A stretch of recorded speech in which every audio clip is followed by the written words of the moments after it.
नमस्कार। मेरा नाम सुनील गुजराती है। मैं जीपीसी किताब में सिविल में लेक्चरर हूँ। आज हम जो अपना सिविल इंजीनियरिंग सेकेंड ईयर है उसका सब्जेक्ट रिपोर्ट है CE-206 soil and foundation engineering. उसकी यूनिट 3 है क्लासिफिकेशन ऑफ सॉइल।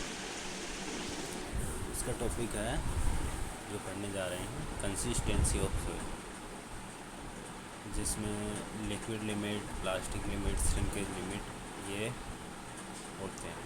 जिसका मेन जो अपने अभी आज जो डिस्कशन का टॉपिक है वो है कंसिस्टेंसी ऑफ सॉइल। सॉइल की जो कंसिस्टेंसी क्या होती है इसके बारे में अपने डिटेल में डिस्कस करेंगे। तो हम स्टार्ट करते हैं। कंसिस्टेंसी लिमिट्स ये क्या होती है? The consistency of fine grain soil is the physical state in which it exists। ये जो फाइन ग्रेन सॉइल कंसिस्टेंसी है, जो फाइन ग्रेन सॉइल की जो है वो होती है जिसमें ये फिजिकल स्टेट होती है, जिसमें ये एग्जिस्ट करती है। फाइन ग्रेन सॉइल की ये फिजिकल स्टेट होती है जिसमें ये एग्जिस्ट करती है, वो इसकी कंसिस्टेंसी कहलाती है। It is use to denote the degree of firmness of soil. ये क्या है कि किस लिए यूज़ होती है कि अब ये डिनोट करने के लिए होती है कि आप जो सॉइल की जो फर्मनेस कितनी है, मतलब वो कितनी कठोर है या फर्म है। एग्जैक्ट वर्ड तो फर्म ही हुआ, कठोर समटाइम्स। डिग्री ऑफ फर्मनेस है ना, उसको ये दर्शाती है। Consistency of a soil is indicate by such a term as soft, firm और हार्ड।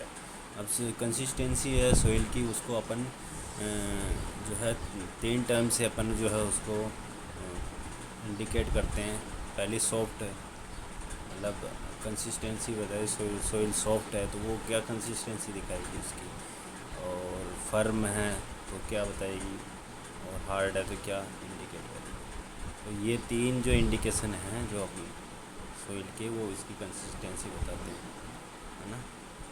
इन 1911 में क्या है कि स्वीडिश एग्रीकल्चर इंजीनियर अटरबर्ग, जो 1911 में एक स्वीडन का जो है एग्रीकल्चर इंजीनियर था अटरबर्ग, उसने क्या है mention that a fine grain soil can exist in 4 state.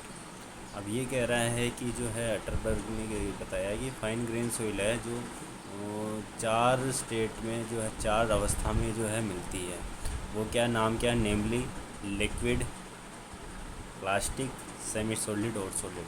Atterberg ने ये बताया कि जो है फाइन ग्रेन सोइल है वो 4 जो है अवस्था में जो मिलती है, वो अवस्था में नाम है उनके लिक्विड, या तो लिक्विड स्टेट में मिलेगी, या प्लास्टिक स्टेट में मिलेगी, या वो सेमी सॉलिड स्टेट में मिलेगी, या सॉलिड स्टेट में मिलेगी, है ना।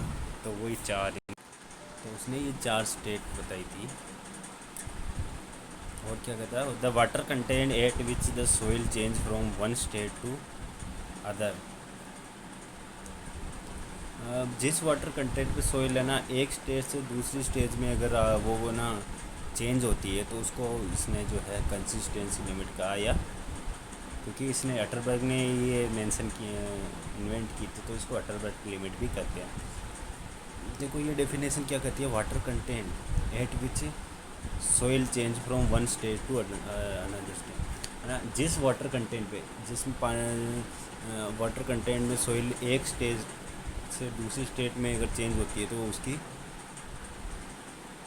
कंसिस्टेंसी लिमिट या अटरबर्ग लिमिट कहलाती है। जैसे मान लो कि वो जो है वाटर कंटेंट पे पहले जो है क्या स्टेज थी, लिक्विड थी, तो प्लास्टिक स्टेज में क्या वाटर कंटेंट कम रह गया तो प्लास्टिक स्टेज और कम रह गया, सेमी सॉलिड, फिर सॉलिड। तो ये इनकी कंसिस्टेंसी लिमिट या अटरबर्ग लिमिट होती है। अटरबर्ग ने ये बताया। पहले तो अपन जो है इसमें ये कह रहे थे कि जो है फाइन ग्रेन सोइल की फिजिकल स्टेट है जिसमें वो एग्जिस्ट करती है, तो उसको जो अपन ने उसकी फर्मनेस के द्वारा जो है इंडिकेट किया। उसमें अपन ने पहले स्टार्टिंग में कहा कि ये सॉफ्ट, फर्म और हार्ड होती है, तो अपन उसकी कंसिस्टेंसी ये इंडिकेट करती है। फिर अटरबर्ग ने जो 1911 में जो स्वीडिश जो है एग्रीकल्चर इंजीनियर था, उसने कहा कि जो है फाइन ग्रेन सॉइल जो है 4 स्टेज में रहती है। उनके नाम उसने दिए लिक्विड, प्लास्टिक, सेमी सॉलिड और सॉलिड, है ना। और फिर उसने कहा कि water content at which soil change from one state to other, मतलब जिस वाटर कंटेंट पे जो सॉइल है एक स्टेट से दूसरी स्टेट में कन्वर्ट हो जाती है, वो उसकी कंसिस्टेंसी लिमिट या अटरबर्ग लिमिट कहलाती है। The water content alone is not a adequate index property of soil. ये कहना चाह रहा है कि जो वाटर कंटेंट है जो अकेला ही जो है उसकी इंडेक्स प्रॉपर्टी नहीं है सॉइल की, उसमें और भी कारक होते हैं। और भी कारक क्या, at the same water content soil में भी रिलेटिवली सॉफ्ट, है ना। अगर सेम वाटर कंटेंट में जो है सॉइल की डिफरेंट प्रॉपर्टी उसकी निर्भर करती है। सेम वाटर कंटेंट पे सॉइल जो है सॉफ्ट भी हो सकती है, वेर और अनदर सॉइल में भी हार्ड, और दूसरी टाइप की सॉइल है वो हार्ड हो सकती है। उसमें सेम वाटर कंटेंट हो, माना कि उसके 10 mm वाटर कंटेंट है, उसमें वो एक सॉइल जो है सॉफ्ट है, और उसी 10 ml वाटर कंटेंट में उदाहरण के लिए दूसरी सॉइल है वो हार्ड भी हो सकती है।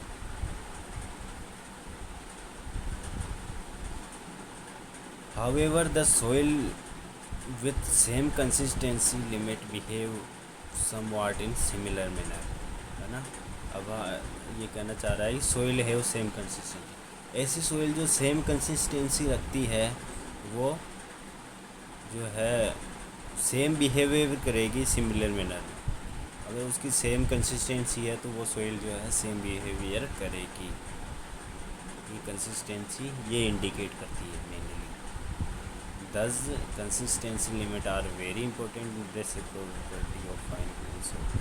इसलिए क्या है कि देखो जो कंसिस्टेंसी लिमिट है वो सोइल की वो बहुत ही इम्पोर्टेंट इंडेक्स प्रॉपर्टी है, specially in fine grain soil, है ना। क्योंकि जो सेम बिहेवियर, जैसे मान लो water content, same water content पे वो सोइल जो है सॉफ्ट भी हो सकती है, हार्ड भी हो सकती है, पर उसकी इंडेक्स प्रॉपर्टी अगर उसकी जो कंसिस्टेंसी है वो सेम रही उस सोइल की, तो वो कुछ मतलब बिहेव ऐसा करेगी कि वो सिमिलर मैनर में करेगी। जो एक तरह की सोइल कर रही है वो दूसरी तरह की सोइल भी उसी तरह का बिहेव करेगी। तो इसलिए जो है इंडेक्स प्रॉपर्टी बहुत, कंसिस्टेंसी बहुत इंपॉर्टेंट इंडेक्स प्रॉपर्टी है फाइन ग्रेन सोइल की। A soil containing a high water content is in liquid state. अगर सोइल में जो हाई वाटर कंटेंट है तो वो लिक्विड स्टेट में मानी जाती है। ऑफर नो शेयरिंग रेजिस्टेंस, अगर वो हायर उसमें वाटर कंटेंट है और वो लिक्विड स्टेट में है तो उसमें नो शेयरिंग, उसमें जो शेयरिंग रेजिस्टेंस नहीं होगा, और वो क्या है कि can flow like a liquid, वो लिक्विड की तरह बहेगी। It has no resistance to shear deformation. अब उसमें क्या है कि रेजिस्टेंस नहीं होगा शेयर डिफॉर्मेशन में, वो रजिस्ट नहीं कर पाएगी shear deformation. Therefore shear resistance is equal to zero, इसलिए क्या है शेयर रेजिस्टेंस उसमें होगा वो ज़ीरो होगा। As the water content is reduced, जैसे क्या है वाटर कंटेंट जो हम रिड्यूस करेंगे सोइल बिकम्स स्टीफर, जैसे जैसे उसमें वाटर कंटेंट जो है रिड्यूस होगा वो सोइल जो है स्टिफ होती जाएगी and start developing resistance to shear deformation, और उसमें जो है शेयर रेजिस्टेंस डेवलप हो जाएगा शेयर डिफॉर्मेशन के। तो ये जो है उसकी कंसिस्टेंसी लिमिट का सोइल की इंडिकेट करती है। ये मैंने आपको एक एक लाइन को डिटेल में तो मैंने इस टॉपिक में आपको जो है सोइल की जो है कंसिस्टेंसी कैसे इम्पोर्टेंट है उसके बारे में आपको डिस्कस किया है। आगे जो नेक्स्ट टॉपिक में इसके जो है कंसिस्टेंसी के बारे में अपन और डिटेल में डिस्कस करेंगे कि उसकी जो लिक्विड लिमिट क्या होती है, या जो मैंने जो अटरबर्ग की जो लिमिट थी 4 जो स्टेट थी, liquid state, plastic state, semi state, solid state, ये किस किस जो है टर्म में होती है और इनकी क्या विशेषता होती है और कंसिस्टेंसी कैसे होती है इनकी, वो मैं हम नेक्स्ट टॉपिक में। Thank you. होपफुली आपको ये जो है कंसिस्टेंसी की डेफिनेशन और इसके बारे में प्रीलिमिनरी आपको जो है इंट्रोडक्शन आपको समझ में आया होगा। लेटर ऑन इसके बारे में कंसिस्टेंसी के बारे में और डीप में अपन डिस्कस करने वाले हैं नेक्स्ट टॉपिक्स में। Thank you.